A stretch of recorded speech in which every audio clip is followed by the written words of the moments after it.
bon vendredi. C'est une semaine qui se termine comme elle a commencé avec les déclarations ambiguës de Donald Trump sur plusieurs questions. Le président américain ouvre maintenant la porte à un recul partiel de son administration sur les tarifs à l'endroit de la Chine, alors que l'économie américaine dépend en grande partie des produits chinois. Est-ce un signe d'apaisement sur le front de la guerre commerciale? Sabrina, bonsoir. Bonsoir. On parle d'une importante diminution des tarifs douaniers envers la Chine. Oui, parce qu'on sait actuellement, la Chine fait face à des tarifs douaniers de 145 mais voilà que le président américain Donald Trump aurait laissé sous-entendre qu'il pourrait diminuer les tarifs. Donc, voici ce qu'il a écrit un petit peu plus tôt sur Truth Social. Alors, il a dit un tarif douanier de 80 sur la Chine semble juste.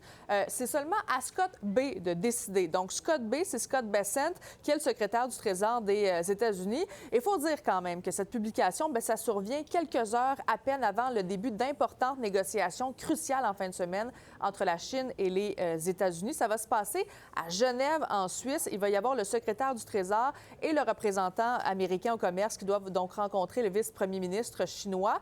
Pourtant, quand même, je tiens à le préciser que pas plus tard que mercredi, voici ce que répondait Donald Trump aux journalistes en lien avec les tarifs douaniers à la Chine.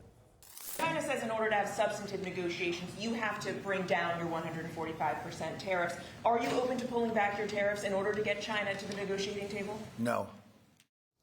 Bon, et là, on a la porte-parole, en fait, de la Maison-Blanche, Caroline Leavitt, qui a dit aujourd'hui, lors d'une conférence de presse, celle qu'on voit présentement à l'écran, que le président faisait confiance à son trésorier, Scott Bessent, pour obtenir une entente bénéfique pour tous les Américains et que, de toute façon, quand même, la Chine a besoin des Américains. China is a major country, a major player in this space, and the president has said, and he's right, that China needs the United States of America. They need our markets, they need our consumer base.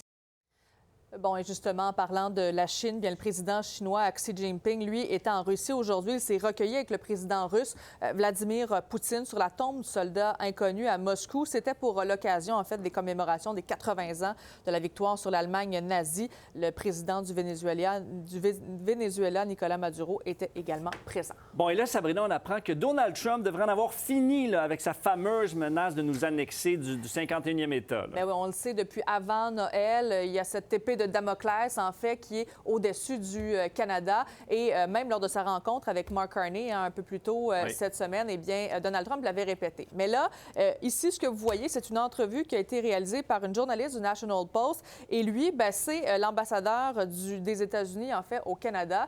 Et lui, ce qu'il a dit, c'est que Donald Trump, en fait, ne dirait plus, techniquement, là, quand même, là, ne ferait plus référence, en fait, au 51e État, que la question de l'annexion du Canada aux États-Unis est maintenant derrière nous. Donc, c'est ce qu'il a affirmé encore une fois.